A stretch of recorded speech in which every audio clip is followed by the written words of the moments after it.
আসছে, এই বিষয়টা আমাদের জানা আছে না? না, একটু সাথে দেবেন। ঠিক তেমনি আমেরিকাতে শুরু করে হযরত প্রফেট মুহাম্মদ সাল্লাল্লাহু আলাইহি ওয়াসাল্লাম বারবার কুরুচিপূর্ণ আঘাত দিবার চেষ্টা করেছে। মেডিকেল সিনেমার মাধ্যমে, ফিল্মের মাধ্যমে, মিথ্যা কিতাবের মাধ্যমে, মিডিয়ার মাধ্যমে। কিন্তু মনে রাখবেন, আমার হুজুর এত মহান ব্যক্তি, এরা যতই আঘাত দিক না কেন, আমার হুজুরকে আঘাত দিতে এরা কখনো পারেনি, আগামী তো কখনো, জোরে বলুন, পারবে না।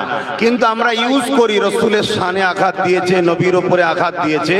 অ্যাকচুয়ালি আমার নবীর উপরে কখনো কেউ আঘাত দিতে পারেনি আর পারবে না, কেন আমার হুজুর এত বড় ব্যাপার। কেউ যদি মনে করে আমি সূর্যের আলোকে আড়াল করব বা সূর্যকে রুখে দেবো, সে কি কখনো পারবে? কিন্তু সূর্যটাও তো আমার রাসূলের গোলাম, জানেন না? হুজুরের ইশারাতে সূর্য উঠেছিল।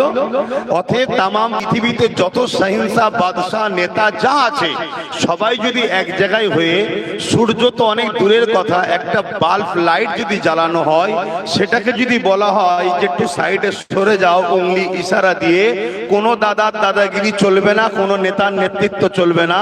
কিন্তু দোনোজাহানের সুলতান হযরত প্রফেট মুহাম্মদ রাসূলুল্লাহ সাল্লাল্লাহু আলাইহি সাল্লাম যখন মাওলা আলীর নামাজের জন্য সূর্যকে ইশারা করলো, ফিরে আসো, সঙ্গে সঙ্গে ফিরেছিলেন। তা আমার নেতা হলেন সূর্যর তিনারও নেতা।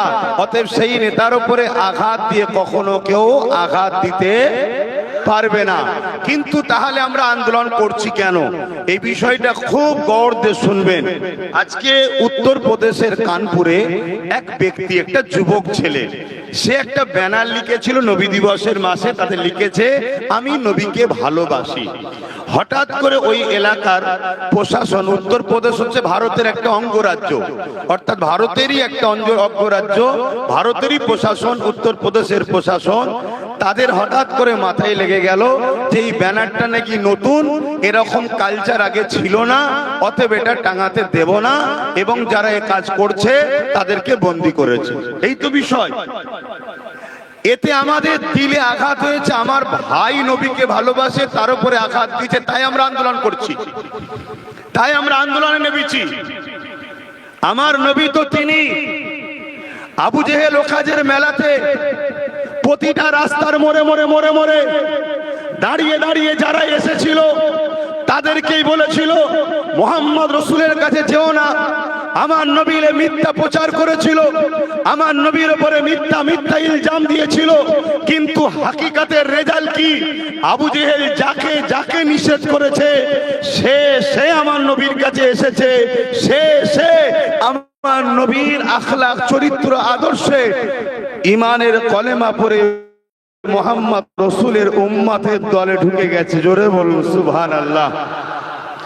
তাহলে আজকে আমরাও দেখছি, ওদিকে বুশ থেকে শুরু করে, ওদিকে ফ্রান্সের প্রেসিডেন্ট থেকে শুরু করে, আর আজকে আমার ভারতবর্ষে কিছু মানবপ্রেমী পশু আমার নবীর বিষয়ে মিথ্যা প্রচার করছে, আমার নবীকে ভালোবাসলে তাদের উপরে আঘাত করছে, আমার নবীর শানে মিডিয়াতে প্রচার করছে। আমি ভারতের মুমিন মুসলমানকে বলবো, ব্যথা না হলে সন্তান হয়নি, ব্যথা যত বাড়বে সন্তান তত বাড়বে।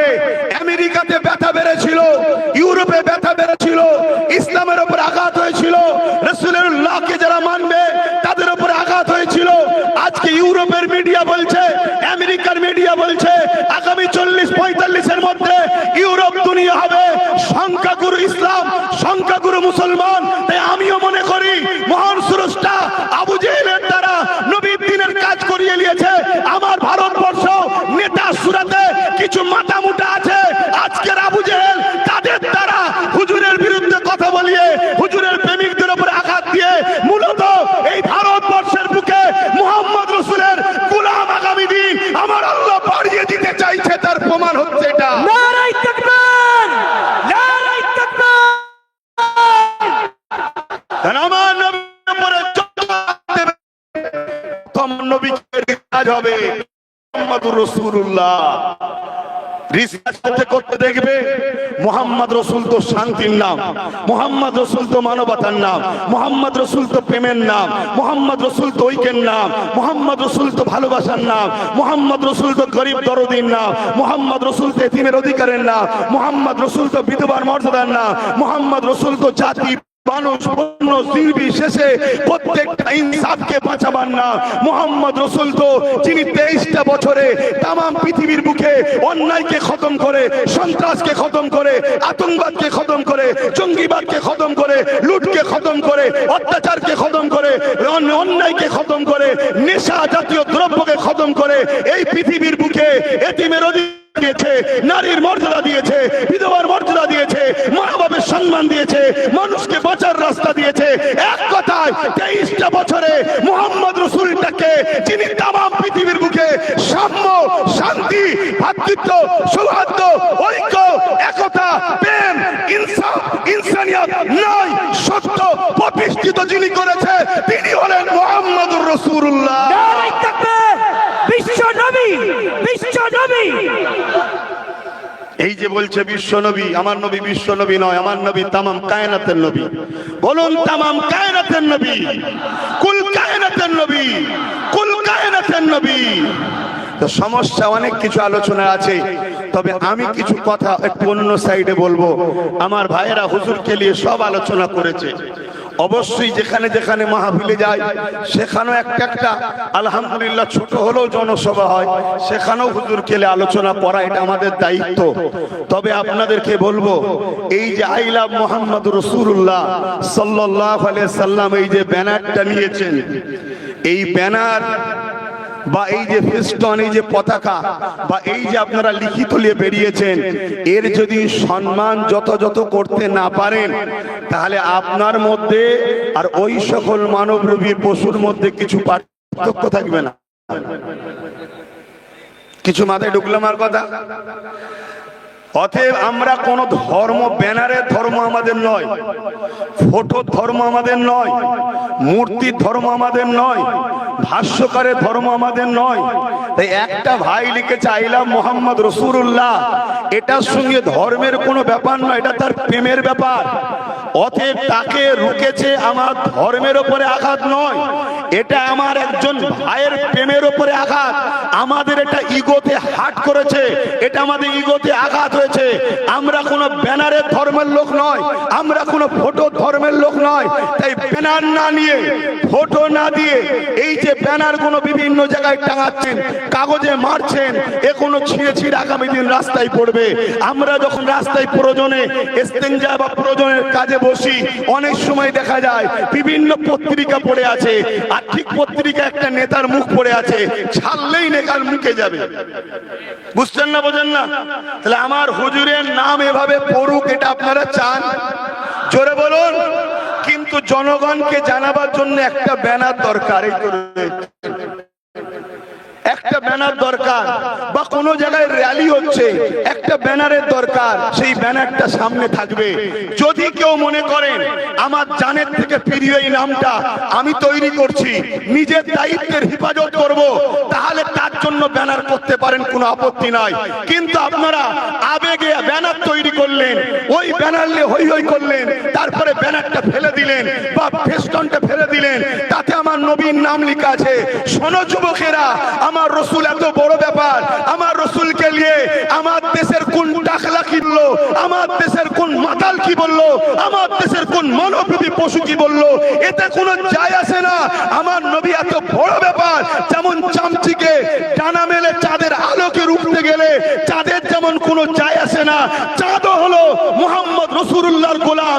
তাই তো হাবিব ইয়ামানকে যখন রাসূলুল্লাহ বলেছিলেন আকাশে দেখতে চাও তো চাঁদকে আমি দুটুকরো করে দিচ্ছি, আমার নবী উংলি ইশারা করতে দেরি, এক টুকরো আবু কুবাইস পাহাড়ের এই দিকে, আর এক টুকরো আবু কুবাইস পাহাড়ের ওই দিকে। এই দৃশ্যটা ভারতবর্ষে কেরলের রাজা দেখেছিল, সে জানলো এই চাঁদটা টুকরো করেছিল মুহাম্মদ রাসূলের উংলির ইশারাতে। ভারতবর্ষে রাজা চিরামান মক্কার জমিনে গিয়ে ঈমানের কলেমা পড়ে মুহাম্মদ রাসূলের গোলাম হয়ে গিয়েছিল। নারে তাকবীর! নারে তাকবীর! আমার নবী এত বড় ব্যাপার, তাই বলে যায় মিম অক্ষরটা মুহাম্মদ রাসূল সাল্লাল্লাহু আলাইহি ওয়াসাল্লামের মিম অক্ষরটা যদি এক দাড়ি পাল্লায় রাখা হয় আর বাকি আল্লাহ যা বানিয়েছে কুল কায়নাতে সবটাকে যদি এক পাল্লায় রাখা হয় মুহাম্মদ রাসূলের মিমটা আদব সম্মান ভালোবাসা প্রেম সব দিক দিয়ে ভারী হবে। জোরে বলুন সুবহানাল্লাহ। তিনি হলেন মুহাম্মদ রাসূল। তাই আপনারা আমাকে ভুল বুঝছেন না তো? ব্যানার তৈরি করেছেন, যখন আমি এখানে বসে বক্তব্য দিচ্ছি আমার ওই ভাইটার হাতে ব্যানার, উঠে দাঁড়াও। আমি কোথায়, তোমার ব্যানার কোথায় বল? আমি তোমার হাতের ব্যানারের উপরে দাঁড়িয়ে আছি। আহলে সুন্নাত ওয়াল জামাতের আকীদা এটা বিয়াদবি। হযরতে শেখ সাদি রহমাতুল্লাহ আলাইহি বলছে 70 বার যদি কেউ মিশকে আম্বার দিয়ে গালকে কুল্লুচকুচি করে যদি ধোয় তারপরেও যদি আমার রাসূলুল্লাহর কেউ নাম নেয় ওটাও বিয়াদবি। আমার নবীকে চিনতে পারছো যুবক? বলো না গো, চিনতে পারছো? তোমাদের কাছে অঙ্গীকার নিতে হবে না যে নবীর জন্য জান দিতে হবে কিনা। আমি এতটুকু জানি, আল্লাহ যাকে চাইবে জান্নাত দেব, তাকে নবীর জন্য জান আল্লাহ দিয়ে নেবে। কিন্তু আমাদের এই চেষ্টা থাকা দরকার আছে না নাই? আজকে বাদুরিয়া আহলে সুন্নাত ওয়াল জামাতের শাখা কমিটির ব্যবস্থাপনায় আমার এলাকার যুবক ছেলেদের ব্যবস্থাপনায় এবং উলামা ভাইদের আগমনে আপনারা বিশেষ করে আমার নবীর নওজোয়ান যুবক উম্মত আপনাদের আগমনে আজকের এই প্রোগ্রাম এখানে হচ্ছে। দ্বিতীয় আরেকটা কথা, এই যে হঠাৎ করে বললো ব্যানারে লেখা যাবে না, এটার পিছনে আরো কিছু রহস্য থাকতে পারে না আবু জেহেলকে জিজ্ঞেস করা হয়েছিল গোপনে তার বন্ধু যে মুহাম্মদ রাসূলকে তুমি কি সত্যি মনে করছো জাদুকর? আবু জেহেল বলেছিল, আরে বোকা, মুহাম্মদ রাসূল বেশক হক ও নবী। বলুন সুবহানাল্লাহ। তাহলে মানছো না কেন?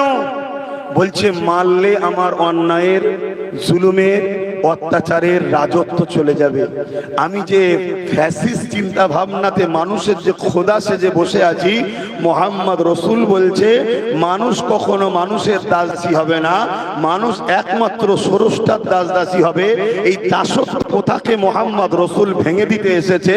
যদি মুহাম্মদ রাসূলকে মেনে নি তাহলে আমার দাসত্ব প্রথার সাম্রাজ্য চলে যাবে। তা আজকে আমার ভারতবর্ষে সে ওপরের দাদা হোক আর নিচের দিদি হোক, ইনারা কি জানে না মুহাম্মদ রাসূলটা কে? আপনাদের কি মনে হয় জানে না? 100% জানে, আমাদের থেকে অনেক ভালো জানে। আমরা তো রিসার্চ করা বন্ধ করে দিয়েছি, তারা কোটি কোটি ডলার দিয়ে রিসার্চ করছে আমার রাসূলকে নিয়ে, আরো ভালো জানে। তাহলে এই আঘাত দিবার কারণ কি? আমার মনে হয় এই আঘাত দিবার কারণ একটা, আমাদের ব্রেনকে এই দিকে ঢুকাতে চাইছে। সমাজে শিক্ষা নাই, সমাজে কারবার নাই, সমাজে এডুকেশন নাই। কেউ বলেছিল 2 কোটি চাকরি দেবো, এত বছর ক্ষমতায় বসে আছে, চাকরি তো নয়। কেউ বলেছিল সমাজের উন্নতি করব, উত্তরপ্রদেশে 5000 স্কুল বন্ধ হয়ে গেছে। উত্তরপ্রদেশের দলিতরা রাস্তায় বেরোলে মার খাচ্ছে, আদিবাসীরা মার খাচ্ছে, এসটিরা মার খাচ্ছে, এসসিরা মার খাচ্ছে। উত্তরপ্রদেশের হালত বড় খারাপ। উত্তরপ্রদেশের আইন ব্যবস্থা ধ্বংস হয়ে গেছে। উত্তরপ্রদেশের জঙ্গল রাজ চলছে, উত্তরপ্রদেশের গুন্ডা রাজ চলছে। এই জঙ্গল রাজ গুন্ডা রাজকে চেপে দিবার জন্য এমন একটা ইস্যু তৈরি করো যে ইস্যুতে মুসলমানরা দাড়ি টুপি দিয়ে রাস্তায় নেবে, নারে তাকবীর আল্লাহু আকবার দেবে। আর এই সুযোগে রাতের অন্ধকারে আমি অমুসলিমদের পাড়ায় গিয়ে বলবো, দেখেছিস মোল্লারা পাকিস্তান বানাচ্ছে, আমাকে রাখ, বুলডোজার বাবা ওদেরকে সাইজ করব।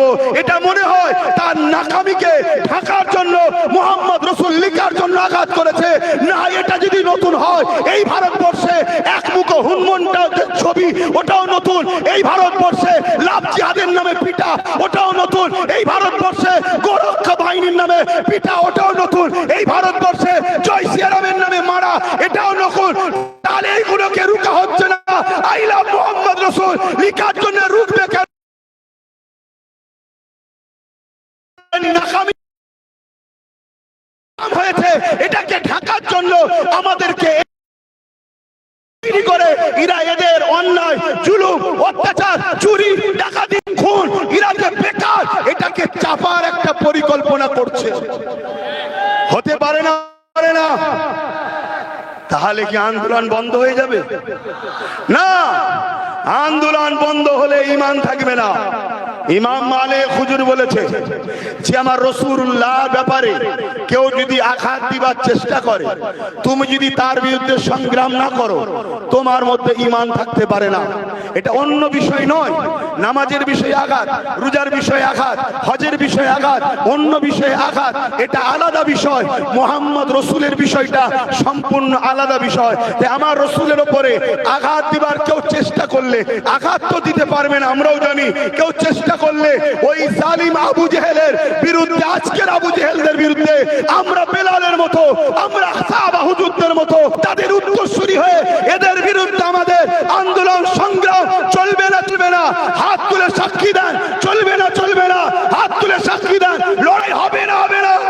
এই লড়াইয়ে যদি রাজি থাকেন তাহলে যারা বসে আছেন উঠে দাঁড়ান, আজ থেকে অঙ্গীকারবদ্ধ হন, আমরা লড়াই করব, আমরা লড়াই করব, আমরা জীবন দেব, আমরা লড়াই করব।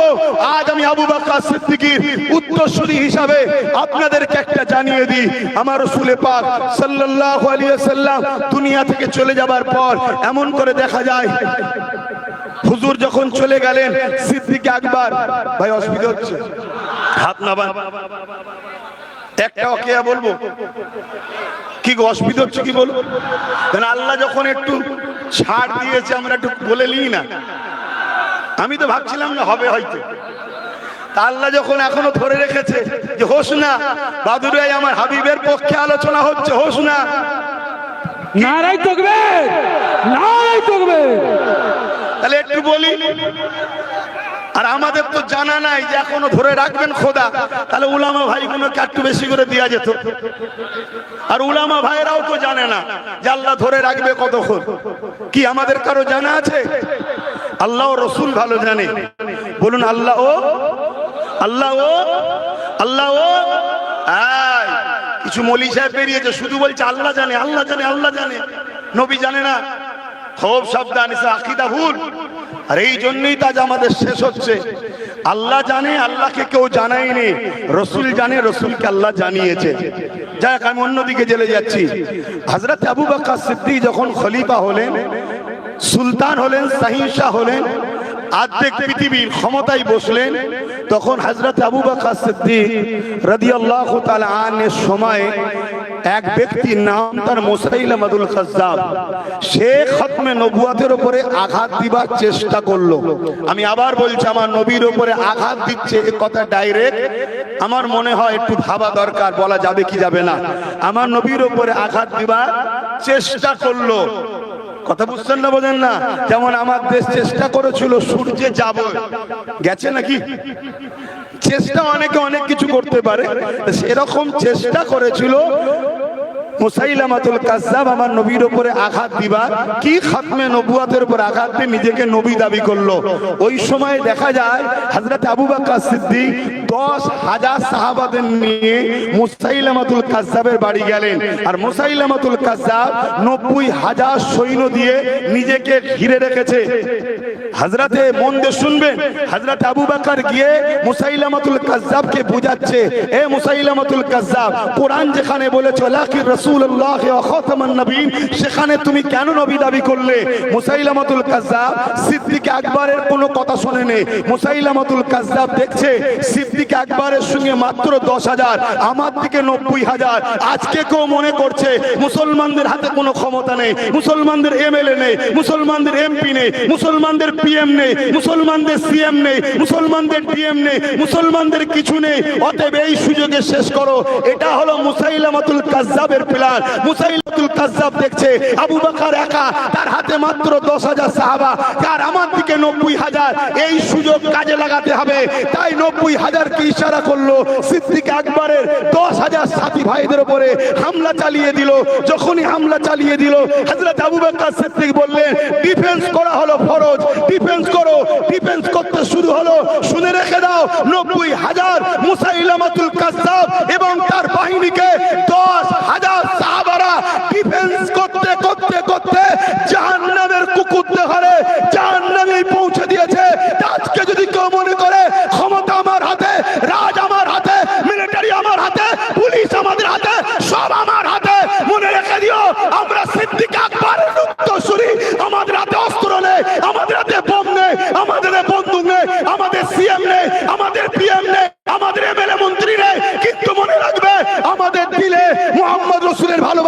যেটাকে ঈমান বলা হয়, এই ঈমানের পাওয়ারে সেদিন আবু বকর সিদ্দিক বিজয় করেছে। ইনশাআল্লাহ এই ঈমানের পাওয়ারে মঈনুদ্দিন আজমিরি বিজয় করেছে। এই ঈমানের পাওয়ারে আগামী দিন আমরাও এই জালিমদের বিরুদ্ধে লড়াই করে বিজয় লাভ ইনশাআল্লাহ করব। নারায়ে তাকবীর, নারায়ে তাকবীর, নারায়ে তাকবীর। পীর জনাব সিদ্দিকী জিন্দাবাদ। ভাইরা আমার, আমি কয়েকটা কথা জিজ্ঞেস করবো, একটু উত্তর দেবেন। ওয়াকাফকে ভুলে গেছেন? আমার তো মনে হচ্ছে আইলাম মুহাম্মদ রাসূলুল্লাহ সাল্লাল্লাহু আলাইহি সাল্লামের ব্যানারকে রুকার পিছনে ওয়াকাফকেও ভোলাবার পরিকল্পনা আছে। দেখুন ওয়াকাফের আলোচনা হচ্ছে সব জায়গায়, এইটাই পেরেছেন। যেমন তিলোত্তমা বোন চলে গেল, তিলোত্তমা তিলোত্তমা, তারপরে চলে গেল তামান্না তামান্না তামান্না, তারপরে চলে গেল একটা আদিবাসী বোন আদিবাসী বোন আদিবাসী বোন।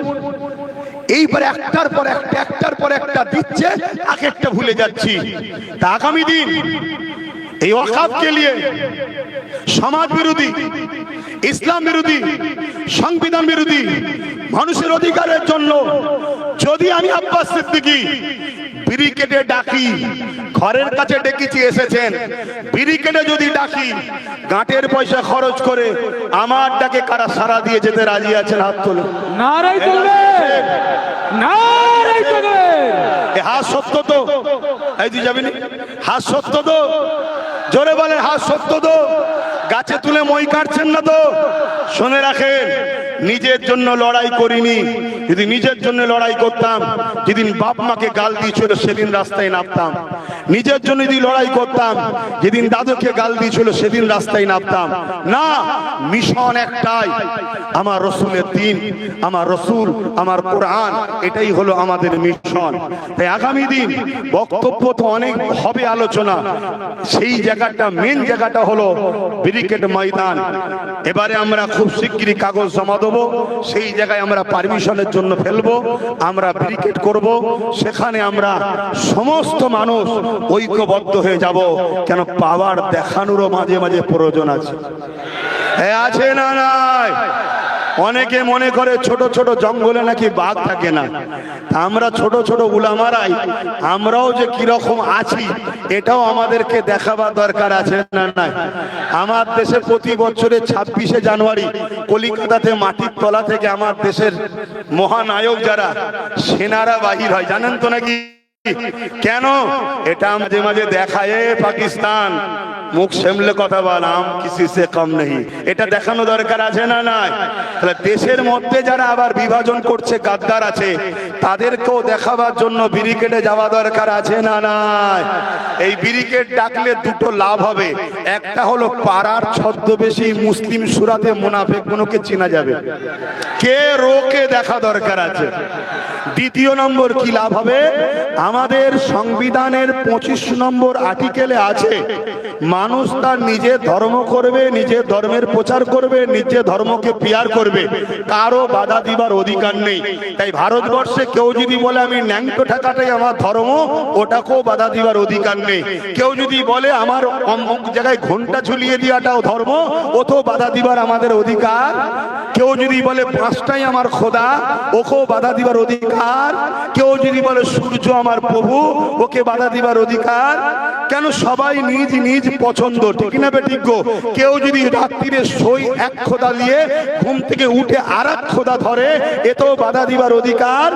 কিন্তু আমরা দেখছি হিন্দু ভাই, আদিবাসী ভাই, সাঁওতাল ভাই, দলিত ভাই, মতুয়া ভাই, শিখ ভাই, পাঞ্জাবি ভাই, সব ভাইয়েরা তারা তাদের ধর্ম স্বাধীন ভাবেই করছে, কোনো জায়গায় হস্তক্ষেপ নেই।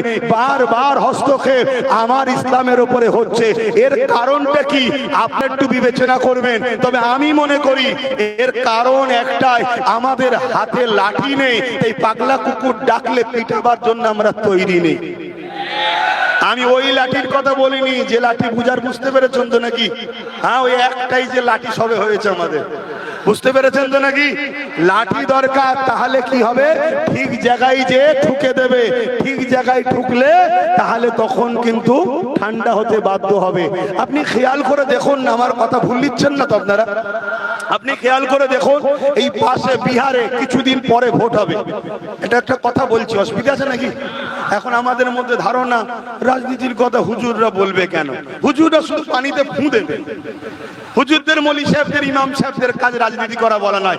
আরে ওমর ফারুক হুজুর অর্ধেক পৃথিবী চালিয়েছে, আবার ইমামতিতে দাঁড়িয়ে নামাজও পড়িয়েছে। তাহলে আজ আমাদের উলামাগুলো কেন এরা নেতা লিডার হতে পারবে না? কেন এরা ইমাম করবে না? আবার এলাকার নেতৃত্ব দেবে না? যে শরীয়তে ছাড় আছে, তোমার বাধা দিবার অধিকার কে দিয়েছে? এটা ভাবতে হবে। আমাদের তো ক্ষতি সব থেকে বেশি তারাই করলো যারা বললো জাকাত আর মাদ্রাসা আমাদের, বাকি সব তোদের। তারাই তো শেষ করেছে আমাদের ঘরে। আজকে আমার ছেলে যদি 90% নম্বর পায়, তাকে একটা স্কুলে ভর্তি করতে গেলে সেখানে সুপারিশ ছাড়া হবে না। সুপারিশ নিতে যার কাছে যাবেন, সে সকালে একবার আয়, বিকালে একবার আয়, দুপুরে একবার আয়, রাত্রিরে একবার আয়, এই করে করে হ্যারাসমেন্ট করছে। আমার পরিবারের কেউ অসুস্থ হলে যদি একটা সার্টিফিকেট লাগে, সই লাগে, এখানে যা, ওখানে যা, এখানে আয়, ওখানে আয়, এই করে করে আমাদেরকে হ্যারাসমেন্ট করতে হচ্ছে। আজকে উলামারা নিচয় বসে আর দুনিয়াটা চোর নেতাগুলো তারা গদিতে বসে। আমরা আর কত নিচু হব? আর কত নিচু হব? যখন আমার ইসলামের উপর আঘাত হয়, সব রাস্তায় নেমে পড়ো, আন্দোলন করতে শুরু করো। ঠিক এইভাবে কেন রাস্তায় নেমে ঐক্যবদ্ধ হয়ে বললে না যে আমরা লিডার তৈরি করব, আমার ইসলামের উপর আঘাত এলে তারা প্রতিরোধ করবে, আমরা ঘরে কাজ করব? এটা ভাবলে না কেন? আজকে বলো, এই পশ্চিম বাংলায় আমরা সাধারণ আলেম মানুষ, তোমরা সাধারণ খেটে খাওয়া মানুষ, যারা বড় বড় ক্ষমতাশালী মানুষ, কই তারা কেউ প্রতিবাদ করছে? তাহলে কাদেরকে তোমরা ক্ষমতায় রাখো? এমন ভাবো আমার কম। একটা ছোট্ট কথা বলতে গিয়ে চলে গেলাম। বিহারে ভোট হচ্ছে, জানেন তো নাকি কদিন পরে? তো এই ভোটেতে সম্ভবত লালু যাদব না কি বলে, তার ছেলেকে জিজ্ঞেস করছে, চাইলাম মোহাম্মদ সাল্লাল্লাহু আলাইহি পুরো দেশে একটা আলোচনা চলছে, এলি আপনার রায় কি? তখন সে উত্তর দিচ্ছে, আমি বিহার নিয়ে পেরেশানি আছি। ভাবো ভাবো। আর ওই রকম লোককে 14% বিহারের মুসলমান ভোটে প্রধান মুখ্যমন্ত্রী করবে বা জিতাবে, যার তোমার নেতার বিষয়ে কোনো চিন্তা ভাবনা নেই, কথা বলার একটা শব্দও নেই যে না এটা যোগী প্রশাসন অন্যায় করছে, এতটুকু তো বলতে পারতো না।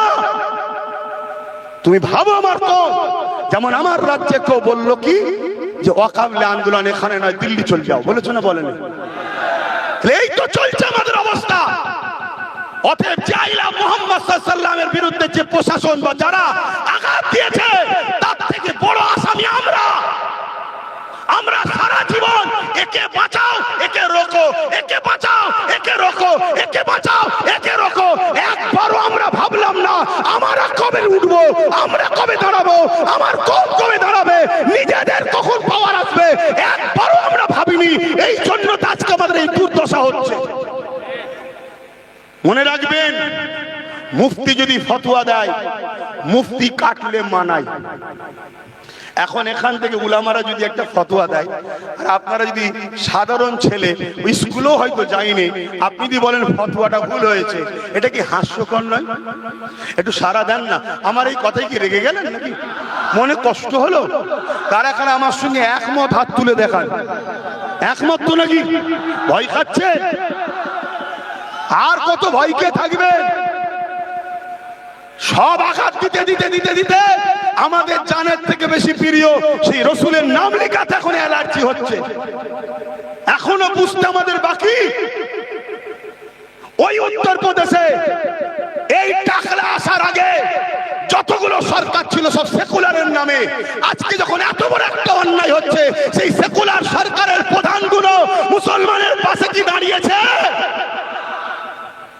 আজকে আমরা যাদেরকে সেকুলার মনে করে ছুটছি, কাল একটা দিন আসবে এরাও সব শীতের ঘুম ঘুমাবে, আমরা একা ফেসে যাব।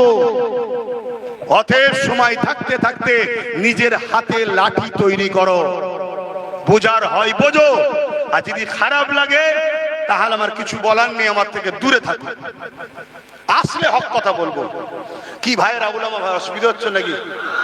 এখন উলামারা বলতেও তো ভয় খাবে, কেন? সামনে ক্যামেরা, সামনে ক্যামেরা। তাহলে বলেন আজকে উলামাদের স্বাধীনতা কোথায়? এ মুসলিম যুবক বলো, তোমাদেরকে যারা নামাজ শেখায়, রোজা শেখায়, আল্লাহ চিনায়, নবী চিনায়, দরুদ পড়ায়, তোমাদের জন্য হাত তুলে তুলে দোয়া চায়, সেই উলামাদের নিরাপত্তা কোথায়? রাত্রিরে জলসা করে আসবে, ঘরে ফিরবে, কোনো নিরাপত্তা নাই। কেন? একদল বাঁদর ইদাল উদাল লাফালাফি করছে, কখন যে কাকে ধরে আটকে দিয়ে বিভিন্ন স্লোগানে মেরে ফেলবে কোনো গ্যারান্টি নাই। আর যখনই মেরে ফেলবে তোমরা রাস্তায় নামবে, তাদেরই পুলিশ আসবে, এসে তোমাদেরকে বলবে সব থেকে দিচ্ছি, সব থেকে দিচ্ছি। 2-5 জনকে সামনে ধরতে ঢুকবে, হালকা ধারা দেবে, পরের দিন জামিন হয়ে যাবে, তোমরাও ঠান্ডা হয়ে ঘরে চলে গেলে। তাহলে যারা তোমার দিনের প্রচার করছে তাদের জন্য তোমরা কি করেছো বলো? ভাবো যুবক, ভাবো, যে জাত তাদের উলামাকে সম্মান করে না, যে জাত তার ধর্ম নেতাকে ভালোবাসে না, সে জাতের উপর আল্লাহ লানত হবে না তো কি হবে? ভাবো ভাইয়েরা আমার, ইমাম যদি নাও দাঁড়ায়, ইমাম তো শিক্ষা দিতে পারে। আলেম যদি নিজে ডাইরেক্ট নাও আসে, আলেম তো তার অনুসারীদের ঘরে শিক্ষা তো দিতে পারে যে বাবারা খবরদার সুদের সাথে, জুলুমের সাথে, ঘুষের সাথে, মিথ্যার সাথে থাকিস না, এটা বলা দরকার আছে না? না, কিন্তু সেই বলার অধিকার ওলামাদের আছে আজকাল? তো ভাইয়ের আমার, একদম শেষ কথা বলছি, তাহলে মুফতি যদি ফতোয়া দেয়, মুফতি যদি ফতোয়া কাটে যে ভুল হয়েছে, মানাবে। একটা ডাক্তার যদি প্রেসক্রিপশন করে, ওই প্রেসক্রিপশনের যদি আরেকটা ডাক্তার বলে যে ট্রিটমেন্ট ভুল হয়েছে, তাহলে মানাবে। কিন্তু একটা আম লোক যদি বলে, এটা কখনো মানাবে? তাহলে একটা রাজনীতির নেতা যখন তোমার উপরে বা ইসলামের উপরে আঘাত দিল, তার প্রতিরোধ তোমার আমার মতো কোটি কোটি লোক করে কিচ্ছু লাভ নাই। সেই রকম যখন নেতা পাঠিয়ে দিয়ে তারা ভেতরে ঠান্ডা ঘরের মধ্যে যখন মারপিট করবে, ওই লড়াইটাই কিন্তু সাকসেসফুল হবে। তাহলে বলো, আগামী দিন নিজেদের কথা নিজেদেরকে ভাবা দরকার আছে না নাই? তো যাক, আমি অনেক সময় আপনাদের থেকে নিয়ে ফেললাম, এর জন্য আপনারা কষ্ট পেলেন। এখন আমি আবার একটা শেষ কথা বলবো, ব্যানারটা কিন্তু খুব সাবধান। অনেকে গাড়ির সামনে, মোটরসাইকেলের সামনে লাগাচ্ছে বা গেঞ্জি তৈরি করছে, ওই গেঞ্জি নোংরা কাপড়ের সঙ্গে কাচবেন, এটা কিন্তু ইমানের ক্ষতি হবে, এটাও মাথায় রাখবেন। তা প্রতিবাদ আগামী দিন হবে না? হবে না? শুধু আই লাভ মুহাম্মদ সাল্লাল্লাহু আলাইহি ওয়াসাল্লাম নিয়ে নয়, পাশাপাশি অকাবলিও প্রতিবাদ হবে। যাবার সাথে সাথে একটা স্লোগান দিয়ে যাবেন। অসুবিধা হচ্ছে না? 10 মিনিট বলবো। কারা বলতে বলছেন হাত তুলে দেখায়। আর 10 মিনিট বলবো? বলবো। তাহলে আসুন আমার সাথে একটু স্লোগান দেন। আমি বলবো আই লাভ, আপনারা বলবেন ইয়া রাসূলুল্লাহ। হ্যাঁ, আমি বলবো আই লাভ, আপনারা বলবেন ইয়া। কেন মোহাম্মদ শুধু নামটা লিয়াটাও বিয়াদবি, সাল্লাল্লাহু আলাইহি সাল্লাম বলতে হয়, যেটা আমাদের সাধারণ ছেলে বোঝে না। তাই ইয়া রাসূলুল্লাহ বলুন। আই লাভ, আই লাভ, ইয়া রাসূলুল্লাহ, আই লাভ। ইয়া রাসূলুল্লাহ, হাত দুটো তুলুন। লাব্বাইক, লাব্বাইক, ইয়া রাসূলুল্লাহ, লাব্বাইক, ইয়া রাসূলুল্লাহ, লাব্বাইক, ইয়া রাসূলুল্লাহ, লাব্বাইক। ইয়া রাসূলুল্লাহ। আমি বলবো সৈয়দি ও মুর্শিদি, আপনারা হাত তুলে তুলে বলবেন ইয়া নবী, ইয়া নবী। আমাদের সরদার, আমাদের মুর্শিদকে হুজুর পাক সাল্লাল্লাহু আলাইহি ওয়াসাল্লাম সৈয়দি ও মুর্শিদি, ইয়া নবী, ইয়া নবী, সৈয়দি ও মুর্শিদি, ইয়া নবী, ইয়া সৈয়দি ও মুর্শিদি, ইয়া নবী, সৈয়দি ও মুর্শিদি। ইয়া নবী, ভারতবর্ষ, ভারতবর্ষ, ভারতবর্ষ, ভারতবর্ষের সংবিধান, ভারতবর্ষের সংবিধান, ভারতবর্ষের সংবিধান, ভারতবর্ষের সর্বধর্মের মানুষের ঐক্য, ভারতবর্ষের সর্বধর্মের মানুষের ঐক্য। সংবিধান বিরোধীরা দূর হটো, দূর হটো, দূর হটো, সংবিধান বিরোধীরা দূর হটো, দূর হটো, দূর হটো, সম্প্রীতি প্রেমিকরা সম্প্রীতি প্রেমিকদের বিরোধীকারীরা দূর হটো, দূর হটো, দূর হটো, সম্প্রীতি প্রেমিকদের বিরোধীরা দূর হটো। দূর হটো, দূর হটো। ভারতবর্ষ জিন্দাবাদ। আলহামদুলিল্লাহ। আপনারও এতক্ষণ সময় দিয়েছেন, এর জন্য আল্লাহর কাছে শুকরিয়া। কেন আপনাদেরকে আমি রাখিনি, আল্লাহ রেখেছে। দ্বিতীয়, আল্লাহ যে এই ধরনটা রেখেছে এর জন্য আল্লাহর কাছে শুকরিয়া, আলহামদুলিল্লাহ। এখন যিনি সঞ্চালক তিনাকে দেয়া হচ্ছে, হুঁশ হারিয়ে প্রতিবাদ করবেন না। আপনারা যদি এই প্রতিবাদের নামে ভাই একটা কথা, আমাদের লড়াই কি কোনো হিন্দুদের বিরুদ্ধে? একটু আওয়াজ দে, আওয়াজ দে, আওয়াজ দে। আদিবাসী, দলিত, সাঁওতাল, মতুয়া দেশের বিরুদ্ধে, সংবিধানের বিরুদ্ধে না? আমাদের লড়াই সংবিধানের 25 নম্বর ধারা ধর্মীয় স্বাধীনতা দিয়েছে, ওই সংবিধানের বিরোধী উত্তরপ্রদেশ এবং কেন্দ্র সরকার সহ যারা সংবিধানের বিরুদ্ধে, তাদের বিরুদ্ধে আমাদের লড়াই, ঠিক না বেঠিক? পাশাপাশি আমার ধর্মের উপরে যারা হস্তক্ষেপ করার চেষ্টা করে তাদের বিরুদ্ধে আমাদের লড়াই। হিন্দুরা আমাদের ভাই বোন, আদিবাসীরা আমাদের ভাই বোন, মথুরা আমাদের ভাই বোন, সবাই বাপ আদম মা হওয়ার সন্তান। মিলেমিশে ছিলাম, মিলেমিশে আছি, মিলেমিশে থাকবো। এই বলে আমি সংক্ষিপ্ত বক্তব্য শেষ করছি। যা কিছু বলেছি আমার দায়িত্বে আমি বলেছি। যদি আমার বলাতে কারো ক্রোধ হয়, ক্রোশ হয়, রাগ হয়, কিছু হয়, আমার সঙ্গে মোকাবেলায় আসবেন। এই সাধারণ উলামাদের সঙ্গে মোকাবেলায় যাবেন না। নরমকে টিপতে সবার ভালো লাগে। আসো আমার মোকাবেলায় আসো, আমি প্রস্তুত আছি। আর আমার সাথে আপনারা আছেন তো নাকি? আওয়াজ দিয়ে বলুন আছেন? ব্রিগেড হবে তো নাকি? যাওয়া হবে তো নাকি? গাড়ি ভাড়া দিতে পারবো না, খাওয়া দিতে পারবো না। খাবার বেঁধে গাড়ি ভাড়া করে যারা যেতে রাজি আছেন, যেতে যেতেও হাত তুলে দেখান। যেতে যারা যাচ্ছেন দেখছি হাত তুলে দেখান। আসসালামু আলাইকুম। আল্লাহ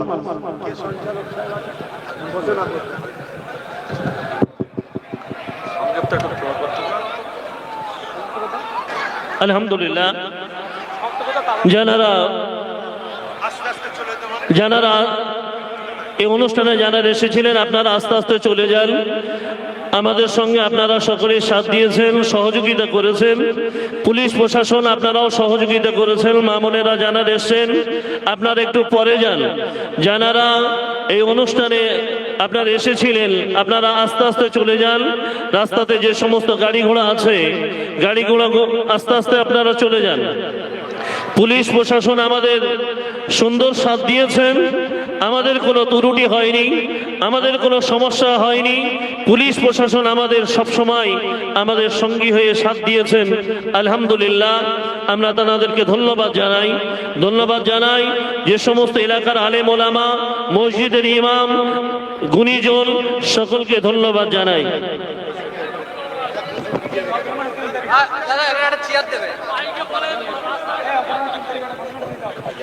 ভাইজান যাবেন, ব্যারিকেডটা একটু আপনারা একটু সাইডে একটু ক্লিয়ার করে দিন, রাস্তাটা একটু ক্লিয়ার করে দিন। ভাইজান যাবেন, যাওয়ার জন্য রাস্তাটা একটু ক্লিয়ার করে দিন। যারা ভলেন্টিয়ার্স যারা আছেন আপনারা যাওয়ার জন্য একটু রাস্তাটা ক্লিয়ার করে দিন। একটা বিশেষ করে দাওয়াত দেওয়া হচ্ছে আগামী 2রা ও 3রা অগ্রহায়ণ রঘুনাথপুর পূর্বপাড়া জামে মসজিদ প্রাঙ্গণে পীরজাদা আব্বাস সিদ্দিকী ভাইজান তিনি আসছেন। আপনাদেরকে খাস করে দাওয়াত দেওয়া হচ্ছে। আর প্রশাসন বন্ধুদের সহযোগিতা করবে, তারা আমাদের বন্ধু, আমাদের রাগ তাদের সঙ্গে নাই। যারা এসছেন আপনারা সকলে আস্তে আস্তে চলে যান। পুলিশ প্রশাসন আমাদের বন্ধু, তাই তারা আমাদের অনেক সহযোগিতা করেছেন, সেই জন্য